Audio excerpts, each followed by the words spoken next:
All right, today we're talking about how to build the flywheel of flywheels. So that is a community of entrepreneurs. My guest today, I'm really privileged to have him. His name is Dave Parker. He's the CEO of Global Entrepreneurs Organization, an organization that I've been a member of for a number of years now, and I'm a huge fan of. I'll tell you more about him in a second, so stay tuned. Welcome to the Smart Business Revolution podcast, where we feature top entrepreneurs, business leaders, and thought leaders and ask them how they built key relationships to get where they are today. Now, let's get started with the show.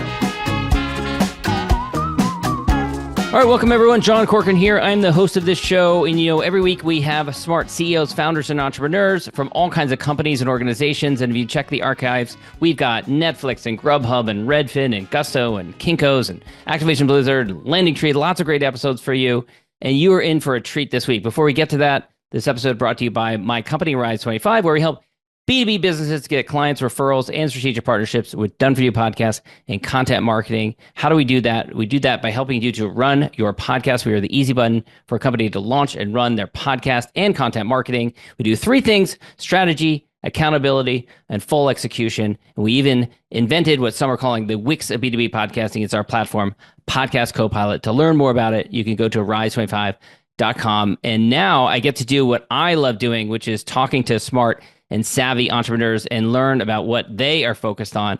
And I'm super excited because my guest today is Dave Parker. He's the CEO, Chief Executive Officer of Entrepreneurs Organization, which is a global organization of entrepreneurs I've been a member of for a number of years now. He's a serial entrepreneur, board member, has founded 5 different technology companies and sold 3 of them. We'll talk about those 3, and of course the other 2 as well. Got to ask about those as well.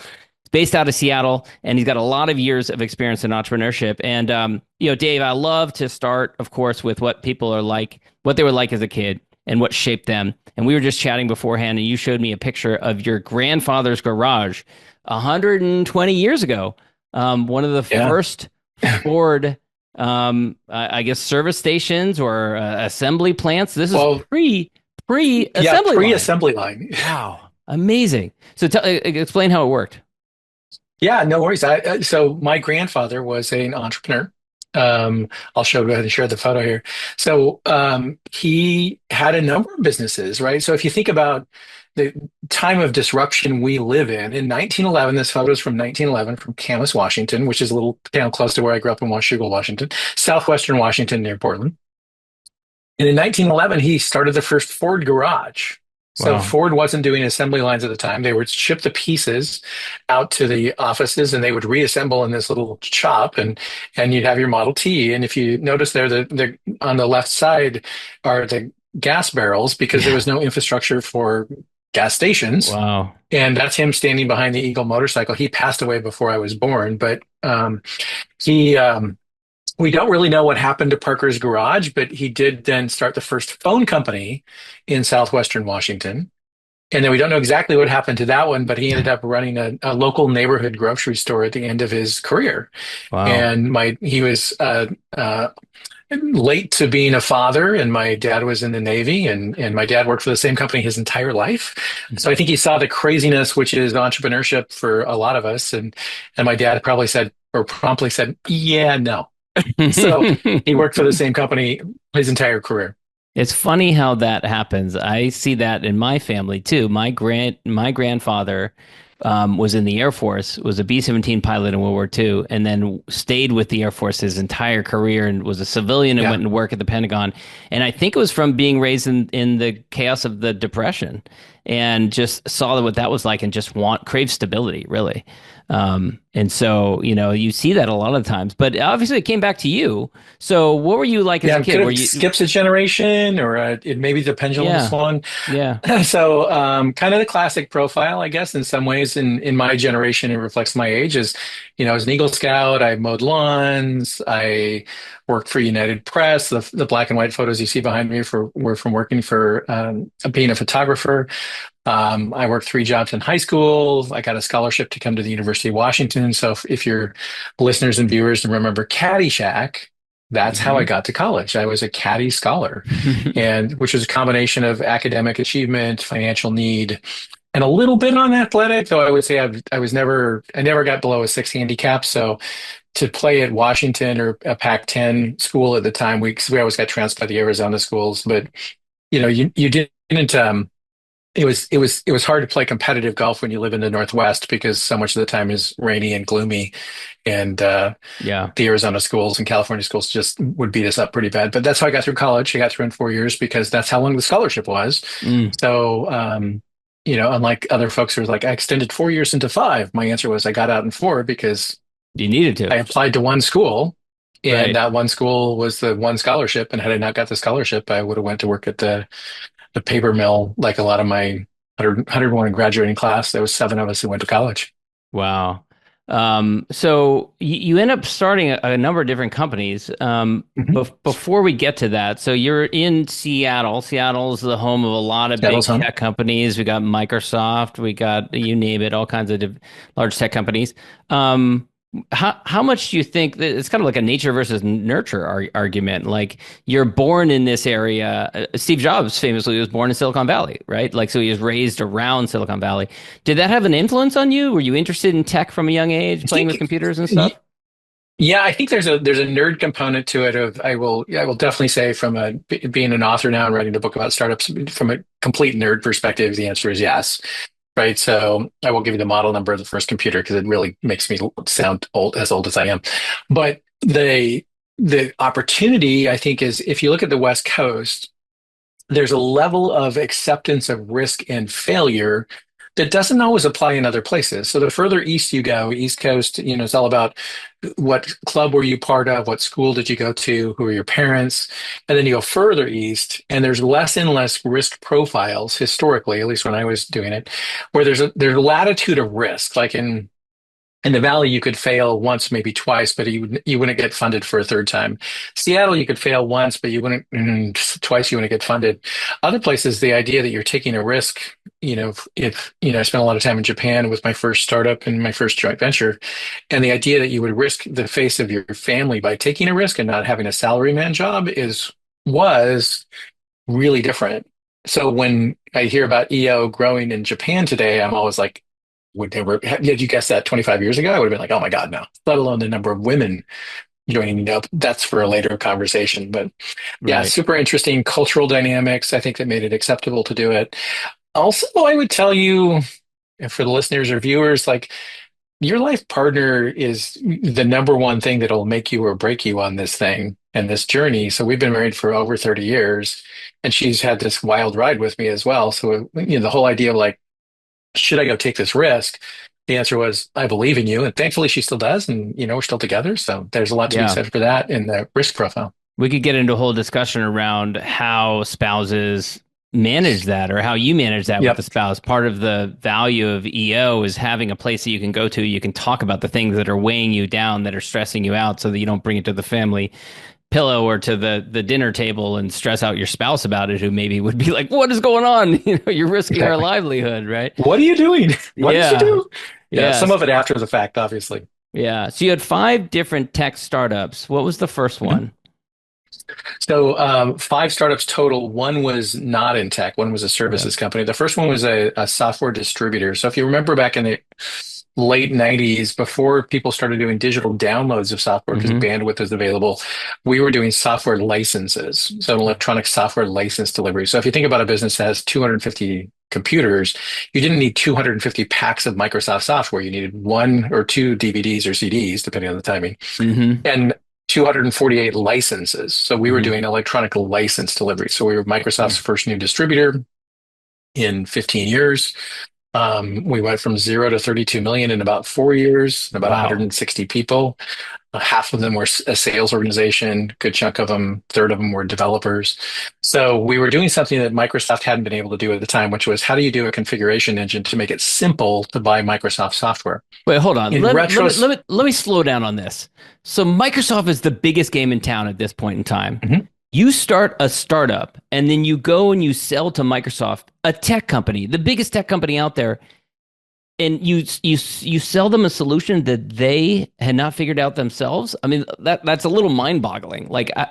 it is part of it, though, I would say during the Ballmer era, I'm not sure that they wanted to make it easy either. Mm, right? So in some Mm. ways, so I had come from my last job until I took this one was I was working for a large systems integrator, and we had this little coffee company that some of you may have heard of in town called Starbucks, Hmm. and they needed to convert over to they needed to do a huge desktop migration.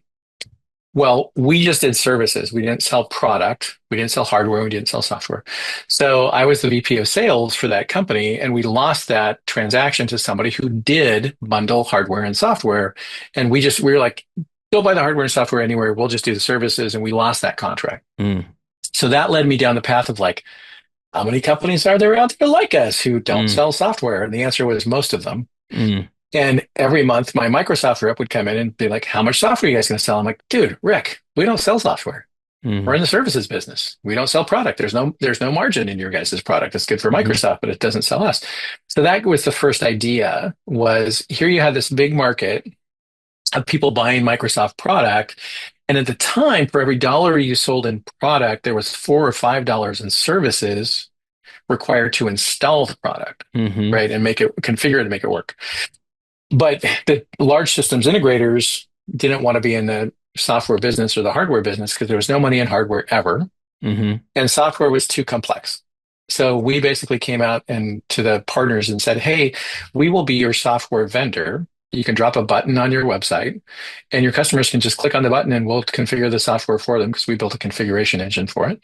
And we'll drop ship it, and it comes from you, and we'll rebate you the margin, and you guys can set your own margin or whatever you want to do."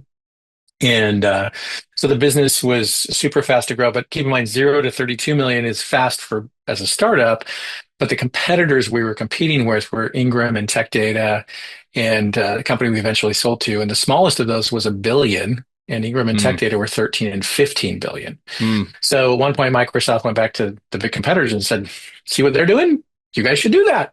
Uh-oh. Copy what they're doing." And so what did that And mean so for we ended you? up selling. Uh, Well, we ended up selling in 2002, which, if were you you remember like the kind of season, bad period of time? Were you sold with a gun to your head kind of thing? It sounds like it yeah, might have been. Yeah, pretty okay. much. Yeah, Yeah. it was a season where it was not a great time to sell. It was past the tech bubble, Yeah. but we were able to get the company sold, but it wasn't a great exit, right? Was It was one of those that you look back and it was the first time I actually got fired from a job. Was I after you sold it sold a company and then they fired and you. they sent me on Yeah. vacation and Yeah. said, "Hey, we're going to recruit your team without you." And then they came back and they're like, "Yeah, we're not going to keep you," because Mm. entrepreneurs aren't really good at jobs, Yeah. right? Yeah. I always tell the board I'm good at taking inputs. I'm just not necessarily good at taking direction because there's Hmm. a difference between those two things. Hmm. Hmm. So that must have been a bit of a disappointment then. You build this Mhm. company, it grows quickly, and then you're with a gun to your head, you're kind of forced to sell it. So what do you do? What do you move on to next after that? Did it take a while to kind of nurse your wounds and move on to something else?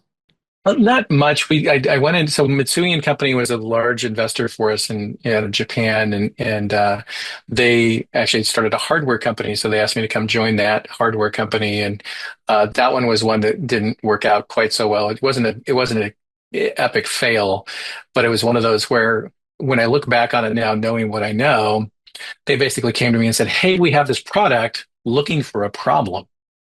Hmm. And you and I know at this Right. point as being on seasoned Not a good entrepreneurs, you're like approach. Yeah. Yeah. never a good Yeah. starting point, right? Yeah. With engineering in mind. And Yeah. so that one was one where after 6 months I was like, yeah, there's not a problem here to solve. And I had a funny interaction with one of the board members. She's like, "You're just being negative." And I'm like, "Well, I've been called lots of things. Hmm. Negative is not generally one of them. Uh-huh. Delusional, maybe." Yeah. Aspirational, maybe, but negative is not generally one You're of those probably things. being So, more realistic, frankly, a bit more pragmatic. well, especially coming To, out of the one with a gun to your head, because you're like, yeah. can this really get a disproportionate return or not? So that was the start of my venture experience, and um, after that one, did a company where we were helping. We were really designed to help Chinese companies find Western talent, or Western companies find Chinese talent that were bilingual.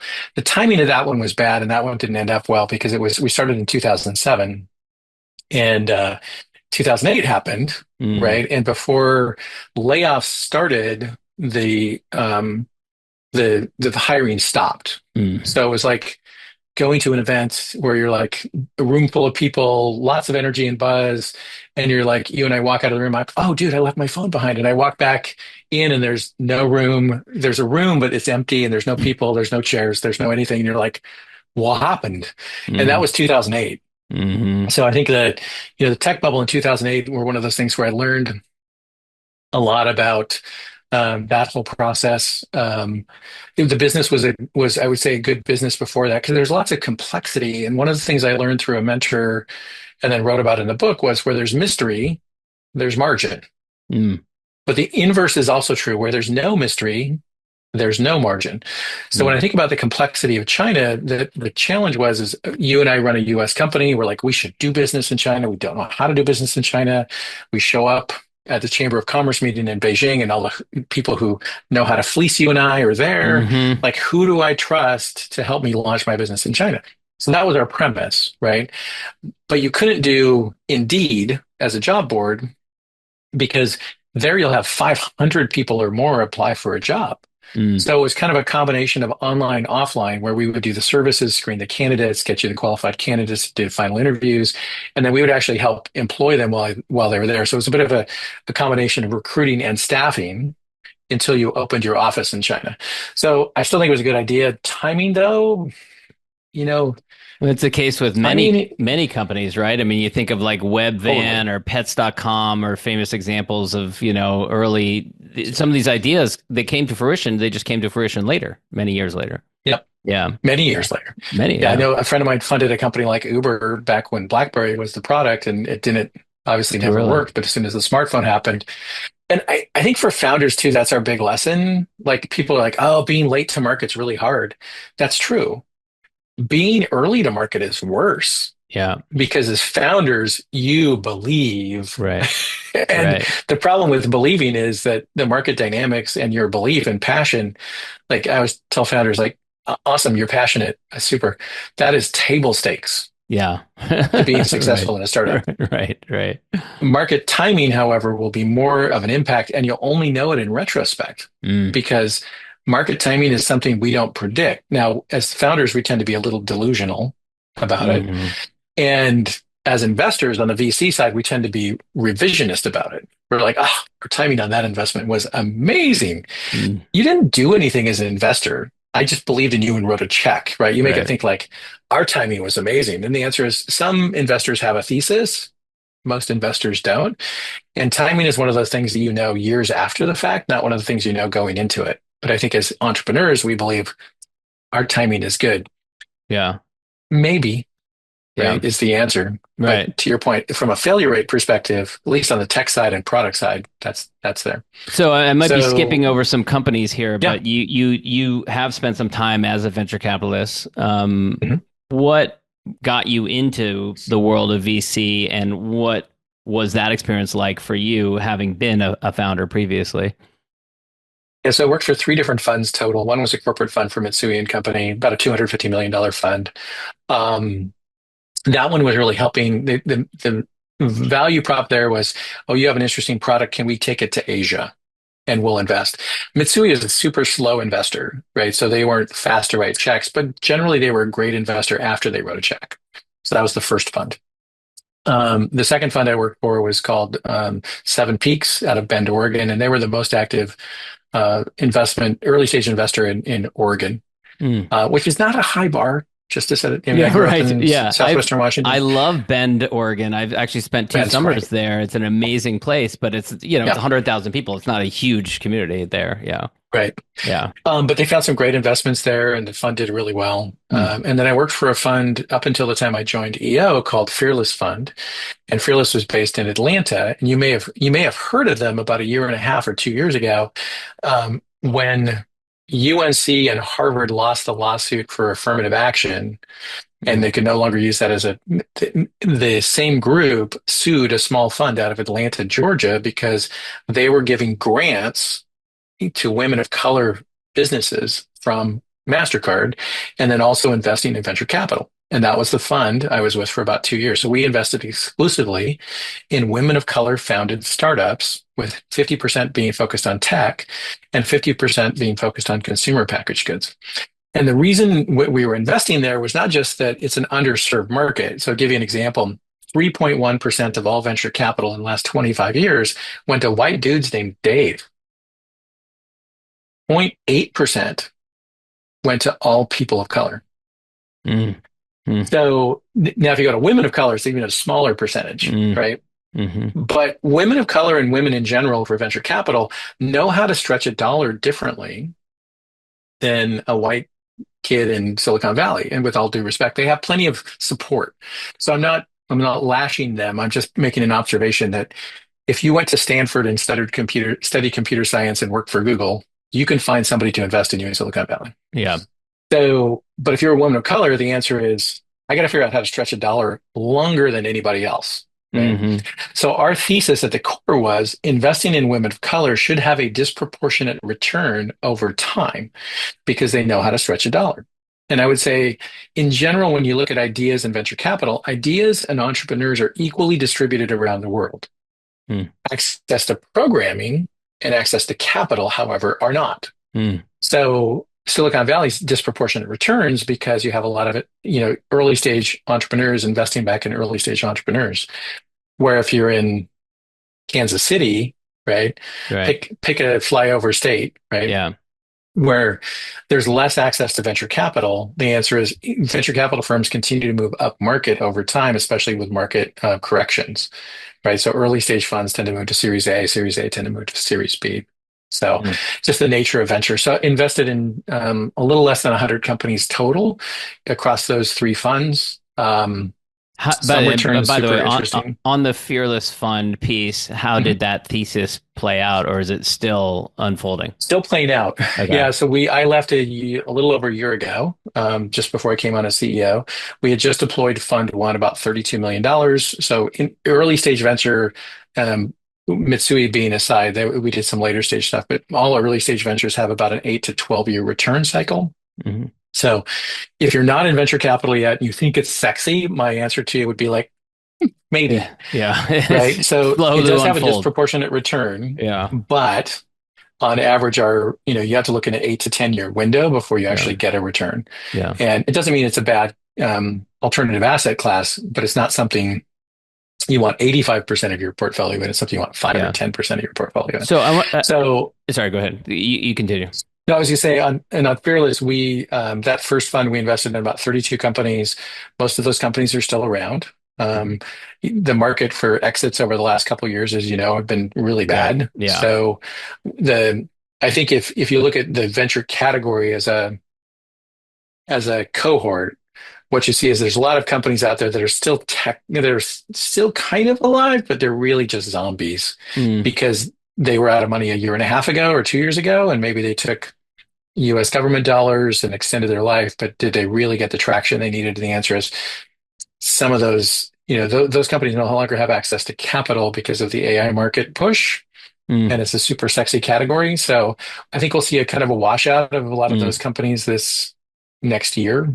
Yeah, that's an interesting I hope I'm observation. wrong, but Yeah, no, it's an interesting observation because I've noticed that with some companies that, maybe they got a seed round, maybe they got a Series Mhm. A, a Series B, but then it stopped in 2021 or something like that, back when people were giving out money like it was candy. And, totally. they're still around, but maybe their profile has gone down. They're not posting on LinkedIn or Twitter anymore. You're kind of wondering Yeah. what's going on They with did a them. down Yeah. round. They did a Yeah. highly dilutive. Yeah, there's lots of terms that go with the Yeah. venture side. So the venture side was super interesting. I think, every venture capitalist thinks they're a better picker than every other venture capitalist. Hmm. And I can tell you from the data, the answer is it's probably not true. Mm. What I did like was working with the entrepreneurs, right? So because you got to really say, hey, listen, how do we help do planning? How do you use objectives and key results and board planning? And so a lot of those things we're doing now for EO because the organization hasn't done the same thing. Yeah. And then I also had a chance to help do some merger and acquisition work because with venture, either you're really busy or really slow, right? Because you're Mm. either deploying capital Hmm. or you're raising capital.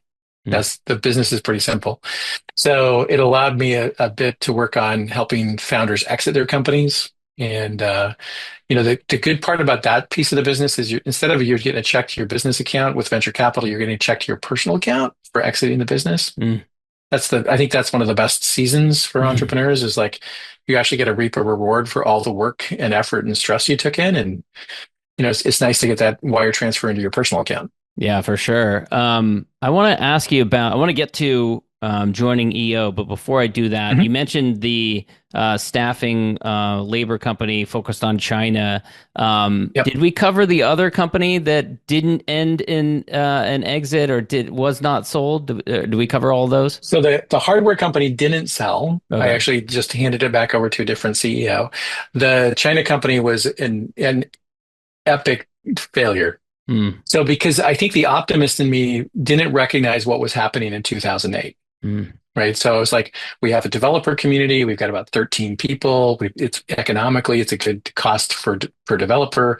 But the season we were in, the not only was the Great Recession starting and we didn't really have perspective on it, but if you think about the developer community at the time, the hot development sector was working with social. So I took the team and said, I'm just going to sell us as a service company and we're going to, do software development work because we already mm, have a team. They're already cohesive. The problem is we couldn't get through the Great Chinese Firewall. mm, So we couldn't program to Twitter. We couldn't program to mm, Facebook. We couldn't, right? mm. So the category of development that people wanted to be done was not a category we could Couldn't do it. deliver. So I held that company too long being an optimist Mm. and it Yeah. was super expensive Yeah. to me personally. And those are lessons learned that when you look back, you're like, I always laugh, John, because some people are like, well, it wasn't a failure if you learned something. And I'm like, well, if I didn't return shareholder money, it was a failure. Mm, mm, And I still learned something. mm, But usually somebody who says that is somebody who's never failed mhm, and or never taken the risk, mhm, right? And I don't say that flippantly, but I think for us as founders and entrepreneurs who've gone through the ups and downs of this crazy thing that we do. Because listen, no entrepreneur thinks the math ever applies to them, mm, or we'd never do this, right? If you looked mhm. at it and said, like, I'm going to do a product startup in tech, and the odds of failure are 92%. Every founder I know goes, yeah, that's true. For The some math other just doesn't guy. apply to me. Yeah, right, The math applies right, to you, but right, doesn't apply to me. right, right. Right. So I Yeah. think that's part of our delusion as entrepreneurs is we see connections where other people don't see them. We see opportunities where other people see risks. I think as a seasoned entrepreneur, you're like, I'm going to find out ways to mitigate that risk so that I don't have a failure because that was personally and professionally expensive, right? To fail. Yeah. How did And you lick your wounds after that? After that, you experienced that? Like, did you have to go through a yeah, period of time of reflection or counseling, or did you take any time off? therapy, Therapy. yeah, self-medication and professional Yeah. medication. Yeah. I definitely went through a battle of depression because it was you go through the process of like, wow, I believed, right? And again, that's where I think come back to passion or table stakes. Mm-hmm. So passion with due diligence, because you're the first investor in your company, right? Mm-hmm. You should have done the best due diligence on the company. And what happens with a lot of us as entrepreneurs is we fall in love with the first idea we get, and then we go tell somebody what a great idea is, and we don't apply the same discipline and that you would apply if you were a seasoned entrepreneur. Mm-hmm. So today I look at ideas differently, Mm. right? I'm like, is that idea really a big idea? Is that idea really a disruptive idea? Because in most cases, the answer is, well, it's the only idea I have, and I've fallen in love with it. So don't call the baby ugly. And, as an investor, I would sit down with somebody and say, oh, John, you're doing this. That's super cool. All right, so tell me about how you compare to this company. And sometimes the answer is, who's that? And I'm Hmm. like, well, they're in your sector. They've raised $12 million in the last year. They've effectively sucked the oxygen out of the room from your category, and you don't even know who they are because you didn't do the due diligence on the competitive landscape of the market because you fell in love with the idea. And I don't say that to be critical. I say that to be self-aware. I think if I could look back over the investments that I've made and I had a different lens to it, the first lens I would have put to it was the entrepreneur and said, how self-aware is the entrepreneur? Because as an entrepreneur, especially in the early stage in product, services companies are different. So let me segment that for just a sec. If you're doing a services business, most of our EO members are services companies, right? you don't have what's called product market risk or product market fit risk. People are buying services from somebody else. Now the Mm-hmm. question is, will they buy it from you? Mm-hmm. You're an accountant, whatever, right? In a product company, you have product market fit risk. Does the customer care about your product or not? So if you follow any of the YC stuff, the answer is, did you build a killer product that's to have a great user experience and do people pass it along as word of mouth? So this is a couple data points for a starting point. So if you're doing a product company, that's different than a services company. Now, keep in mind, product companies disproportionately pay off compared to services businesses. Services businesses generally, so if you and I run $1 million consulting company, we're generally going to sell that company for $1 million. Mm-hmm. It has a 1-to-1 ratio of revenue to enterprise value. And this gets a little bit into the book and revenue models, but I'll give you a quick teaser on it. If you look at a subscription business by comparison, so think DocuSign, a friend of mine started DocuSign. That business trades somewhere between 8 and 12 times revenue versus 1 times revenue. And because it's a subscription, instead of looking at trailing 12 revenue, it looks at future 12 revenue, less churn. So you're already trading on a higher multiple of almost 2x over trailing versus future because I can predict future revenue, less churn. So that got into kind of the start of what I ended up writing a book about because somebody in the startup community here in Seattle came to me and said, "Hey, can I have a copy of your financial model?" And I'm like, "Yeah, I'm a community guy. You can have it." Mine is a B2B SaaS company. Yours is a B2B2C business, which is called a marketplace, by the way. And marketplace dynamics are very different than SaaS dynamics. So it got me asking the question, how many revenue models would you have to do for templates to cover 80% of the market? Come to find out, there's 14 revenue models used in tech. Services, productize a service, commerce, transaction fee, marketplace, subscription, and my favorite one, metered service. So if you think about AWS is a metered service business. You have a base level subscription, and as and you the use more it you more, use, the more you pay. Yeah. And if your product is priced right, it should be a forward-looking indicator of your company growth. If your product is priced wrong and you're freaking out about AWS bill every month, you probably have a product pricing problem.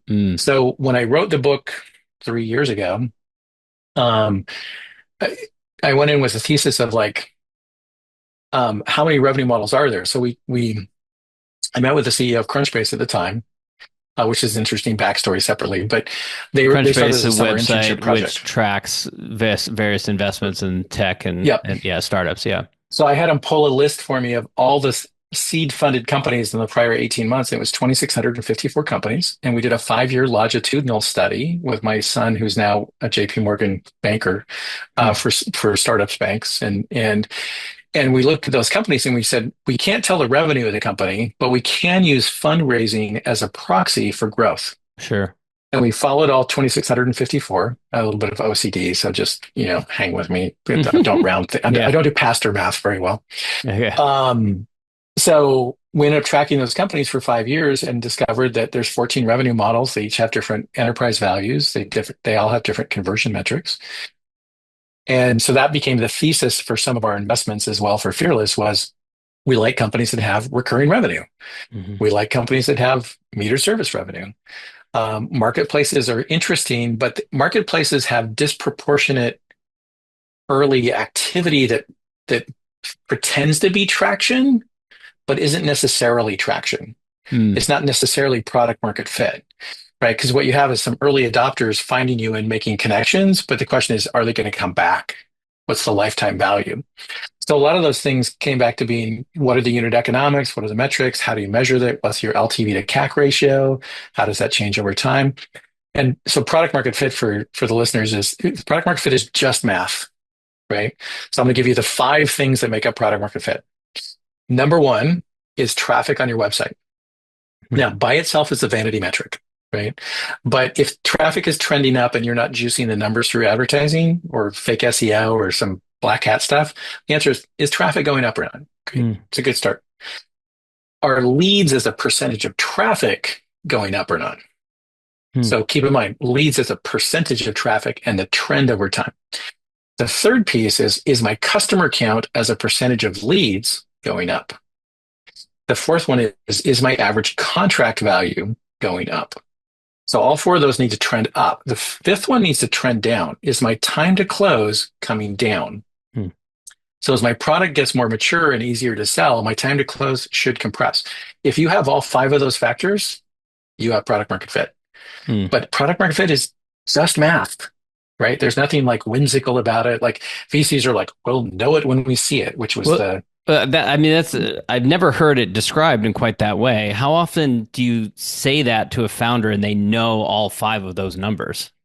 Never. typically they know two or three. Yeah. But my observation is, as an investor, if I could come in and tease out some of those numbers, the answer was I'm going to get a disproportionate value as an investor because I can see product market fit You before can they see. can. Oh, But again, interesting. it's just Yeah. math, So right? I want to get to talking about EO because looking at your Sure. background here, it looks like you kind of existed around the trajectory of EO. I'm seeing a couple of Mhm. connections here of ways in which. So you were a mentor with Techstars. Brad Feld, the founder of Techstars, was in EO for a number of years. I don't know if he still is. I'm seeing you were a board member for Guidant Financial. David Nilsson on the global board. Maybe that's how you got into this. But you have this successful career. You've been a VC, you've been a founder, you write a book about it. And now I have a job. I know. It's like the entrepreneurial seizure that Michael Gerber wrote about in eMyth. You almost had that in reverse. What happened here? Well, so I had this really interesting season where Brad was on my board. So for those of you who don't know Brad Feld, Brad's a famous venture capitalist and an amazing human. Hmm. And Brad wrote the foreword for my book. Um, so I had come out of my last company and I was running the CEO gig that I was getting the company ready for sale. And that kind of became my brand, right? It was like, oh, Dave's the CEO, company's for sale. So we done that when I moved to the board for that one. Somebody else had taken the CEO gig. We weren't able to make that transaction work, and I got a referral into this organization called Startup Weekend. And Startup Weekend had gone from 0 events per year to 550 events in like 2 years. And this young team of founders and organizers and community leaders had created a movement. Hmm. And I came in post merger of Startup America and Startup Weekend, and Brad was part of Startup America with Steve Case. Steve was our board chair for America Online, and I was the adult supervision. And I ran this. I was the senior VP of programs, and ended up doing the operating role. And we went from 550 events, and in 18 months we were at 1,625 events in 120 countries, and we ended up selling that company to Techstars. And that season of life, I would say, John, was the greatest because the stuff I was doing every day was helping entrepreneurs around the world pursue their dreams and fulfill their aspirations. Hmm. Right? We sold the company to Techstars, and the Techstars teams looked at the org chart and said, "Hey, where do you fit?" And I'm like, "I don't. Hmm. I don't do well post mergers and acquisitions. I'm a creative guy. I'm an entrepreneur." And the organization was probably 60 people at the time. I grew to 350 people. So I mean, Techstars did a good job. They had some challenges there at the end, but Techstars did a really nice job of how their investment strategy worked. So I had this thing lingering in my past, which was like this nonprofit, give back, go make a difference. And then during the pandemic, I finished the book. And I sat down and wrote my personal vision and mission. And one of the things I wrote about was I don't have to be in the left-hand seat and be the pilot anymore. I'm actually happy to be in the right-hand seat and be the co-pilot. Right? It doesn't have to be about me, but I do want to impact 1,000 entrepreneurs in the time I have left with the book and speaking and early stage venture and all those things. So when the recruiter reached out to me and said, "Hey, there's this organization called EO. Do you know it?" I'm like, "Yeah." Hmm. Hmm. They're looking for a CEO, and they currently have 17,000 members and want to get to 35,000. And, even in my math brain, I'm like, 1,000, 35,000 feels like a really interesting opportunity. So that started the recruiting process. Obviously, I knew David as well. And um, it's interesting because the organization itself is 37 years old. So for everybody else to give you the bigger picture of EO, EO is a nonprofit member dues paying organization that supports entrepreneurs in 221 chapters worldwide, about 85 countries. And we have today almost 19 coming up on 20,000 members, 19,320. Hmm. Um, so when I joined, so we're definitely trending up. The goal is to retain members at 95% and grow the membership base to 35,000 by 2030. So reasonable, not a huge growth for a growth guy, not a huge growth number. Organizationally, though, it's a little more complex than that because you want to keep the continuity of the organization and not be disruptive, right? So there's risk of being too disruptive to the strategy. So you have to make sure you deliver on that promise as well. So about 160 professional staff in 22 countries, something like that. Mm-hmm. And we really are there to serve and value the entrepreneurs and help them meet their aspirations. So if you look at the entrepreneur journey for EO, it's helping new members meet their aspirations. For most of those entrepreneurs, it says, I want to grow my business, I want to grow my network, and I want to grow myself. Now, the flip of it is true for existing members because they get in and they discover, wow, if I grow myself, I'm a better human. The network's more appealing. And by the way, the company grows. Crazy. Mm-hmm. Now, externally, for those of you who are not EO members, you're like, that sounds different. I'm like, no, just come to grow your business. We'll help you. Mm. Right. And the network will help you. And you'll end up with this thing called a personal board of directors, which we call forum, which is what you referenced earlier, which is a safe place for you to have the hard conversations. Because we all know as entrepreneurs is entrepreneurship is a lonely journey, Sure. but it doesn't have to be. Yeah. And EO is a way for it not to have to be lonely. So yeah, that was the appeal. Organizationally, I love investing in people. I love investing in talent. The only challenge with on the sell side merger and acquisition business is I could give Daisy a high five, my dog, but you don't really, you're not really investing in people and those sort of things. So it's coming up on a year. I joined a year ago, last April. I bought one-way tickets from my wife and I to go to Singapore because we didn't have a contract in place. Mm. And my wife came in and said, "Hey, what are we doing?" I'm like, "Well, we have one-way tickets to Singapore." She's like, "You know when we're coming back?" I'm like, "Nope, don't have the contract done yet. Don't know the agenda." But so I started off on that adventure, and So that's a lots of changes later. big life change for you. I mean, going from not being an employee for 20 Unemployable? plus years, unemployable to 25, yeah, you must have maybe had a 25 heck of a plus. job interview to, convince them of all this that you could, suppress all that many years of being unemployable and be employable for a period of time. Maybe sometimes maybe is not as I mean, I'm on the board as well. So I have a group of peers that I'm both on the board and the CEO of. And I've spent a lot of time on boards over the last 25 years. Yeah. So I think sometimes I may be frustrating and I'm probably always too direct. But I find it, given my vintage, the answer is I have opinions about everything, but I'm a big fan. Bezos made the comment at one point. He said, strong opinions lightly held and informed by data. Mm. So I have lots of strong opinions, but they are completely movable if you have data to swing them over. So one of the things we did as the org is we sat and looked at it and said, well, what's our real churn rate and what's our real retention value and where's our value proposition? And keep in mind, 37-year-old organization, we have as many myths and legends as we have facts and data. Mm. So you kind of have to peel some of those things back and say, is that really true? Right. So there's a few of them that are kind of funny, right? Because I always look at it now and say, people are like, only 10% of the people who apply for EO get in. And I'm like, that's actually not true. Because if we'll grow by almost 3,000 people this year. And if we generated 30,000 leads, then the chapters would be calling us going like, shut off the faucet. Yeah. Right. Well, that's not happening. Yeah. Right. So, we're both inclusive and exclusive. And sometimes we need to figure out what we want to be. But I would tell you the thing that's exciting for me is I'm a steward in a season of EO. EO will be around 37 years from now. And, we're coming up on our 40th anniversary in 2027. It'll be a great season for celebration. And in 37 years from now will still be around Yeah, because the I needs of love that. entrepreneurs don't change, Yeah, I love right? that. One thing I want to ask you about.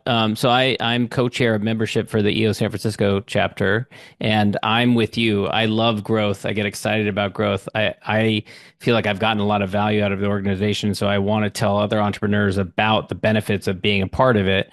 But there are some who've been around for a long time, and they say, "No, hold on, pump the brakes." So wait, that's not a good idea. We don't want a bunch of bad people coming Yeah. in. So, what do you say as a growth guy to people who raise that objection? Well, number one, I would reflect back with them in the early days of their business about how it felt to make their first couple payrolls. So I had a 1966 Ford Thunderbird convertible that I sold to make one of those payrolls. Oh, Now, in retrospect, I probably should just fire the people because the business didn't turn out super awesome, right? mm-hmm, From a returns perspective, and I wish I still had that car today for fun. mm-hmm, But you go through those hard decisions that you have to make, and you're making those decisions solo, or you're talking to your spouse, and at some point your spouse says, "Listen, I can't help you anymore. There's nothing additional I can give you." So I would say to those folks, I think you've forgotten what it took to get here. mm, And who are you bringing along with you in this journey? So one of the things I did a few years ago, probably 5 or 6, was being an author and being an investor. People would say, "Hey, would you mentor me?" And one of the things I did, John, was I put on my blog, "Dave, will you mentor me?" And my answer is really simple. And the answer is, "I'm happy to consider it. Send me a note with who you're mentoring today, who doesn't look like you." mm, mm, It's been an amazing filter and kind of sad, mm, right? Because we tend to hang out with people who are like us. And then we hit a level of success and we hang out with people who are like us. And my whole point is, who can you bring along with you who you can help? mm, So from my core belief perspective, I look at the growth opportunity for EO and think, yeah, no, congratulations, we're almost at 20,000, but could we be at 100,000? mm. And I think that probably happens a little bit on the EO Accelerator program, right? It becomes a little bit easier. And we get to meet people and see, do they share our values? Because sometimes when we say, do they share our values, what we're really saying is, do they look like us? Mm. Right? Which is, again, I spent a couple of years investing in people who don't look like me. And I think the answer is, I think the world's better for it. Yeah, But that's a bit of a personal bias. So yeah, I think there's lots of opportunities to grow. I think sometimes we forget and it becomes a closed club it's like a golf club or a country club. And it's like where we forget where we came from. And there's another entrepreneur out there right now. What day is it? It's the 25th. There's another entrepreneur out there right now thinking, how the heck are they going to make payroll on Monday? yeah, yeah. They might have to sell their favorite car to do it. Yeah, Right. And if yeah, they had somebody else they could ask who was in their forum, the answer is the journey would be a little bit easier. yeah. So I think if we don't lose touch with that, we think about growth, but we think about retention. Are we adding value? So retention comes first, but it's not without growth. Right? You can never become a stagnant organization. Yeah, Dave, this has been great. I know we're at time here, so I'm going to let you go. I appreciate everything. I appreciate your time. I want to wrap up with one last question. I'm a big fan of gratitude, practicing gratitude, and I like at the end here to give my guests a little bit of an opportunity for them to shout out and thank anyone that has helped them in their journey, particularly peers or contemporaries or mentors. You already mentioned your wife, but anyone else, any other like peers, contemporaries, that kind of thing that you would want to thank for helping you in the journey? Yeah, we have 4 kids. So my wife is a cancer survivor. So in the midst of all this, we went Mm, through a battle with cancer. So our kids are 32, 30, 22, and 17. And the youngest mm, one is adopted from China. And, mm, uh, and I watched the journey the kids have been through. Some of them knew what were going on. Some of them didn't know what were going on. But I think um, for them to have hung in with us, tour musicians, because I think at part level, they looked at it and said, what could be harder than entrepreneurship? I'm going to go into music, right? But it's just my appreciation for them in, being a little bit older, I can be a little more reflective and the impact they've had on me as much as the impact I've had on them is really appreciated. So thanks for the opportunity to do Yeah. that. I really Yeah. appreciate it. Dave, where can people go to learn more about you? Check out the book. Trajectory Startup is the name of the book. Trajectory Startup is the book. So you can find it in dkparker.com, or it's easiest to find it on Amazon. So you can find me on LinkedIn, LinkedIn /in/Dave Parker. It's the only place I beat a baseball player for placement. And then you can find us on eonetwork.org as a nonprofit helping entrepreneurs. So love to meet more, love to connect with you again. And thanks to the audience for letting me talk with you for a while. Dave, thanks so much. Thanks for listening to the Smart Business Revolution podcast. We'll see you again next time, and be sure to click subscribe to get future episodes.